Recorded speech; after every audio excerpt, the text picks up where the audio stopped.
I'm Greg Nesteroff, a director with the BC Historical Federation, and I'm joined by the winner of the BCHF Best Article Award, Wayne Norton of Victoria. This is an annual award given to the author of the article published in British Columbia History magazine that best enhances knowledge of the history of BC and provides enjoyable reading. And Wayne's story appeared in the winter 2019 edition of BC History and is entitled Identifying the Enemy, the Tale of Herman Elmer. Wayne, first of all, congratulations. Well, thank you very much. Tell us, who was Herman Elmer? Well, Herman Elmer was a German immigrant. He's a coal miner who turns up in Michel, 1912, maybe 1911. And he becomes very much involved in union activities. And before he knows it, he's arrested and interned for 5 years during World War I. And for those who aren't familiar with it, we should say that Michel was a small coal mining town north of Fernie that's no longer there. That's right. Michel and Natal were wiped off the map I think in the 70s, actually. I'm not really sure of the dates that they disappeared, but Crow's Nest Pass Coal Company mined at Coal Creek and Michel. And they were very important coal mines in their day. We have a picture of Michel, not a particularly pleasing sight to the modern eye, and it had some health issues with typhus and everything like that, typhoid. But there it was. Through the Crow's Nest Pass, BC and Alberta side, there were plenty of coal mining communities. How did you become interested in Herman Elmer's story? You're the author of Fernie at War, which won the BCHF's Community History Prize in 2018. So was this something that you discovered during research for that book? Yes, certainly it was. The BCHF Community History Prize, I remember reading, it said, that's where the bodies are buried. And as far as Herman Elmer's story is concerned, yes, it's very much hidden in the history of the region at the time. And in answer to your question, yes, I knew nothing about it at all until working on Fernie at War. And when I did find out about it, I wanted to find out more. So after the book was finished and out, I did what I could to dig through the very sparse sources about Herman Elmer, and I had lots of help, I have to say. Dan St. Marie of Fernie was in Ottawa, and he shared sources he found in the archives there with me. And Don McNair in Vernon, who's done a great deal of work on the Vernon internment camp, was very generous in helping me out with what few details there are to know about Herman Elmer during his 5 years at that camp. And take us through the story. When did Herman first show up in Canada? That's actually a good question. The coal company employment records seem to suggest very early 1912. He may even have been there earlier than that, but he emerges as a union man almost as soon as he appears in the records. It's in connection with the union. He is the secretary of the local union at Michel. He runs for office for District 18, which is all of the coal mining community local unions are grouped in District 18, United Mine Workers of America. He does very well in those elections, although not elected. And he plays a key role in a few of the developments there, 1913, 1914. And this is very unusual for a German national to be playing this sort of role. Well, it's very unusual for a German national to be coal mining in the first place. There were several, perhaps a score or two, but most of the miners were British, Italian, or from the eastern regions of the Austrian Empire and even from the western regions of Russia. So the Germans weren't many, that's certainly true. And then to be involved in union affairs, you know, just going by surnames is always a bit risky, but he's the only one I know of at the time. Right. And what was his political outlook like? You described him as an international socialist. That was his fundamental view, was that the working men of one country should have no reason to quarrel with the working men of another. That was the view of the union he belonged to. It was the view that was expressed weekly in the District Ledger, which was the newspaper run by District 18. And how did that? How does his view square with his contemporaries in the Union? It squared very much with everyone else in the Union, or at least everyone else of the international socialist outlook. Of course, everybody in the Union did not share that outlook, but it was the official policy of the Union. So when he expresses his views along those lines, it's not at all out of line with the policy of District 18. So World War I begins, and what happens to Herman Elmer? Not good things. What happens to Herman Elmer, it kind of reminds me of, I've forgotten the title of the song, but in Sgt. Pepper's, he didn't notice that the lights had changed. For some reason, that line comes to mind. The outbreak of war changed everything, not only in the District 18 region, but of course in Europe. International socialist outlook, it just collapsed. It collapsed. The assassination of Juarez in France on the eve of war, it just showed that the belief that the working men, whatever their nationality, were all in it together, it just crumbled. It crumbled in the Fernie and Michel region too. There was a rush to enlist.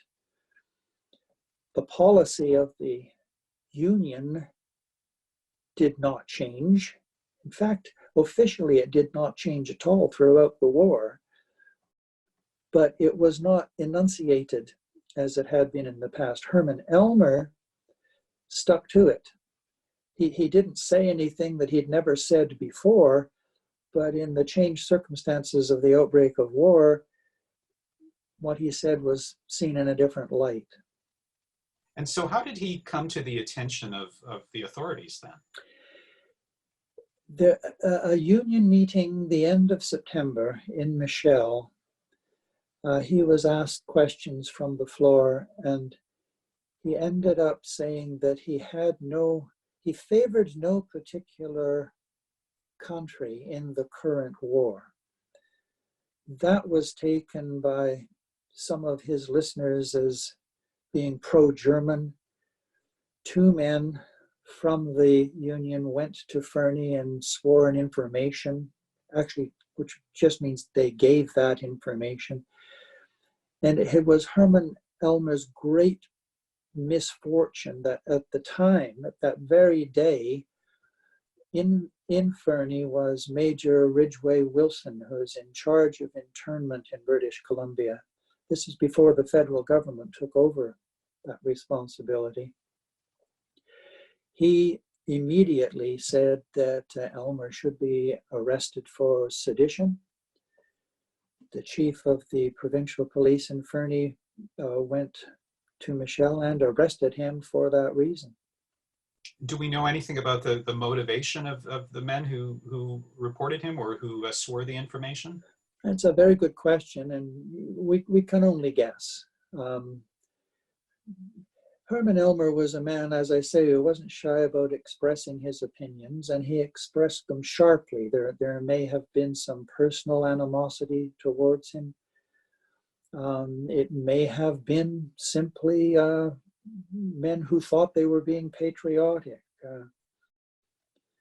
whatever their motivation, the result for Herman Elmer was 5 years in the Vernon internment camp.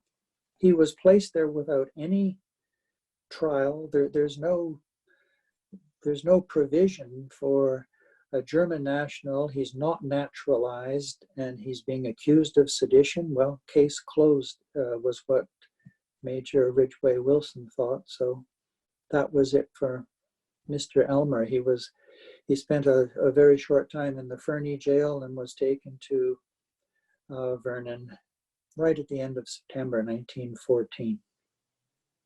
And just tell us a little bit more about, I mean, the First World War internment is perhaps not that well known today, but there were thousands of men as well as some women and children who were declared enemy aliens and sent to internment camps in the interior.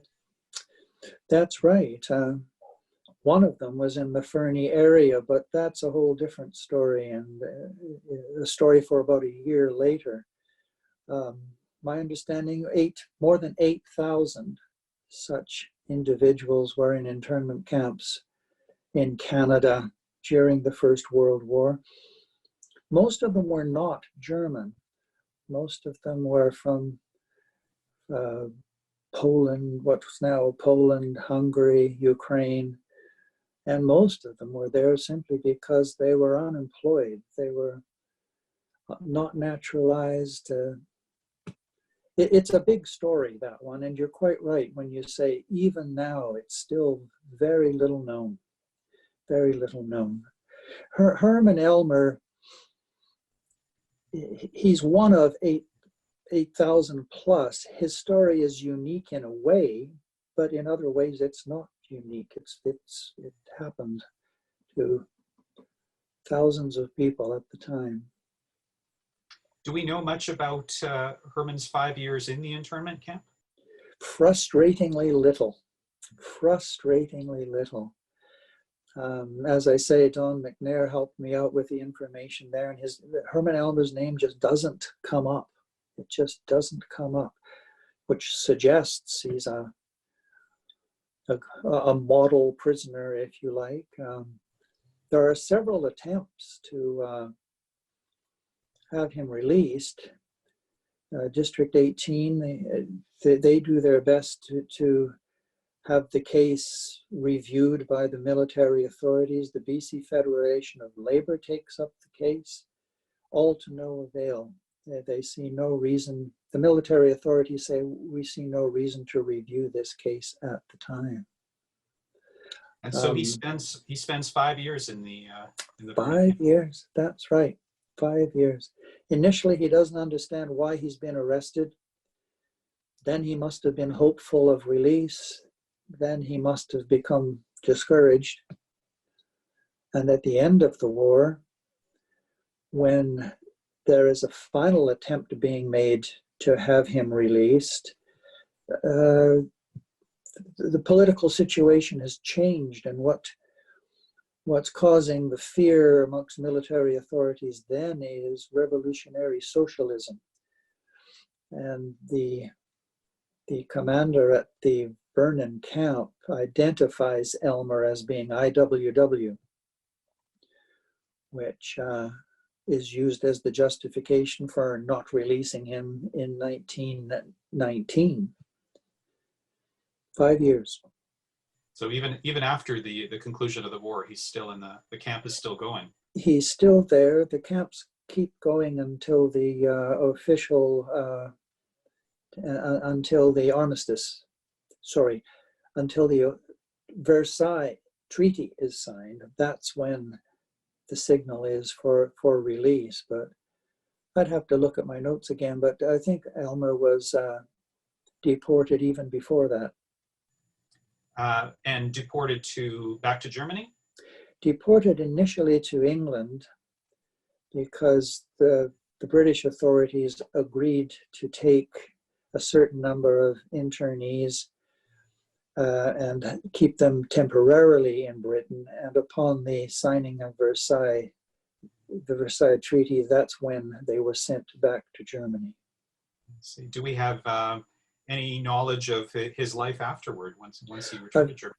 I've tried very hard find that out. No success whatsoever. A friend of mine here is now trying to find that out on my behalf. I don't speak any German. I'm hopeful that we can someday answer that question. Certainly can't answer it now. But what motivated you to write the story? Was it the uniqueness of it? I mean, as you've said, he was just one of thousands of people who experienced this, but certainly there were some unique circumstances in his case. Yes, certainly there were. It's like so many other things to do with Fernie area history. There are some fascinating stories there that seem very little understood or very little explored. So when I found out sort of the bookends of Herman Elmer's story, the internment in 1914, 5 years there, and then deportation, it did make me want to see what else I could find out about it. And I have to admit that I was surprised all along at how the promise of what they then called British justice is held out, but then denied at every turn for Mr. Elmer. You know, whether you're sympathetic with his international socialist outlook or not, the treatment he received is troubling. Wayne Norton, congratulations once again on this award, and thank you very much for speaking with me. Well, it's been my pleasure. Thank you.